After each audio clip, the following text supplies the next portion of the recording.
qu'on fait, on va donner la parole au camp du général Mathurin qui a vu sa liste de candidatures invalidée pour savoir qu'est-ce qu'il a dans le ventre et qu'est-ce qu'il va, comment il va se comporter si l'élection a lieu demain samedi à l'hôtel Rivera dans le cadre de cette assemblée générale élective de la FEGIFOOT. Blaise Camara pour en parler. Bonjour Blaise. Bonjour Abaka, bonjour à tous les autres. Bienvenue Blaise. On sait bien que voilà, c'est la gueule de bois en ce moment du côté de votre camp, après la décision de la commission électorale de recours qui invalide votre liste de candidatures. Une réunion extraordinaire des membres donc, du G47 s'est tenue hier. Qu'est-ce qui en a résulté?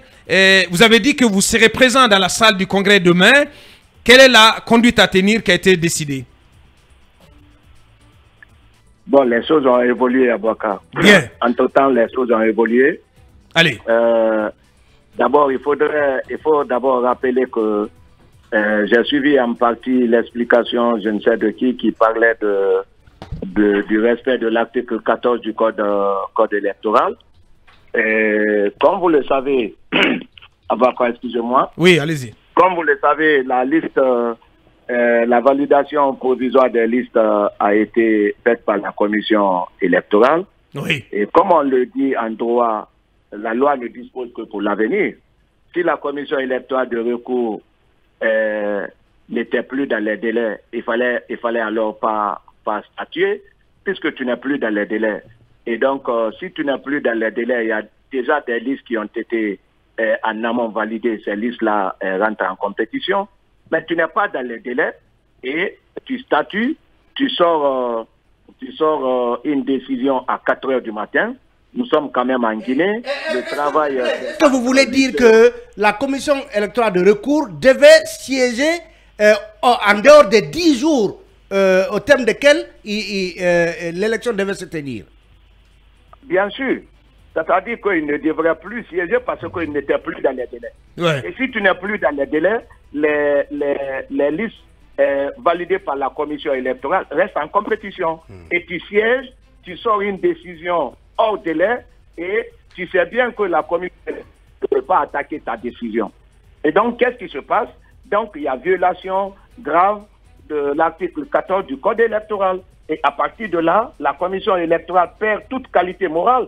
Et donc, nous, aujourd'hui, comme je te disais à Boaka que les choses ont évolué, oui. on est en train de finir la concertation pour réquiser la commission électorale de recours. Elle n'a plus les qualités morales pour diriger une commission aussi importante que celle qui s'occupe des recours au niveau de l'élection de la Fédération. Mais monsieur Blaise, on n'a plus le temps. Qu'est-ce qui va se passer demain? C'est important, Manu, si tu permets, parce qu'on n'a plus que 2 minutes. Qu'est-ce qui va se passer demain? Est-ce que vous allez participer à cette élection ou pas? Non, écoutez, Aboubakar, les textes sont clairs. Nous sommes respectueux des textes. Si nous ne sommes pas candidats, notre liste n'est pas retenue, c'est clair, c'est évident que nous avons la majorité. Et si la majorité n'est pas, le quorum n'est pas atteint, il n'y a pas assemblée. Il y a une nouvelle assemblée qui est convoquée 24 heures après, qui n'a pas besoin de quorum, sauf si on parle d'élection du président et des membres ou modification des statuts. Dans ces conditions, il faut le quorum. Qu'est-ce que vous avez décidé, Blaise? Qu'est-ce que vous avez décidé en termes terre à terre? Non, Aboubakar, je te parle de quorum et nous avons la majorité. C'est un langage journalistique. Oh, on a bien. On parle pour le public. Vous serez présent ou pas à l'hôtel Rivera demain? Je parle du G47.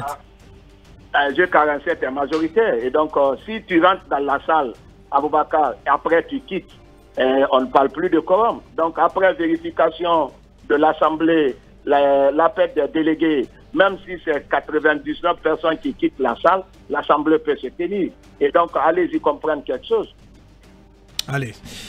C'est vraiment subliminal tout ça. C'est tout. Ouais, c'est tout fait. Allez.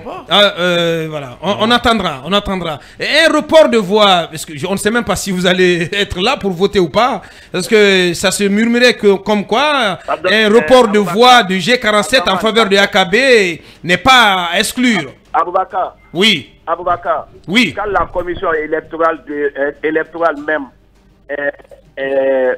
Et forclos dans son courrier le non-respect de l'article 14. C'est la commission électorale même qui indique au secrétaire général du CONOR que l'article 14 du code électoral n'est pas respecté par la commission électorale de recours.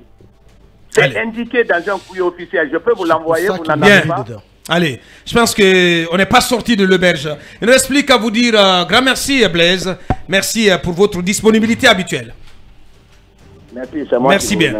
Allez, toutes nos attentions braquées demain sur ce congrès. Se tiendra-t-il ou pas parce que il tient beaucoup en tout cas, la tenue de ce congrès tient beaucoup au comportement du G47 qui est sur le papier majoritaire. On va suivre tout ceci demain avec l'équipe de Mirador Mix, voilà, conduite par Khalil, et voilà, avec la présence bien entendu du Kuntigi, de la Bascotte, Ibrahim Assoli, Korsma et le DDR. Merci à vous tous, ce fut un plaisir. On se retrouve lundi pour aborder la dernière semaine de la saison Barracuda de Mirador. Prenez soin de vous, à lundi, au revoir.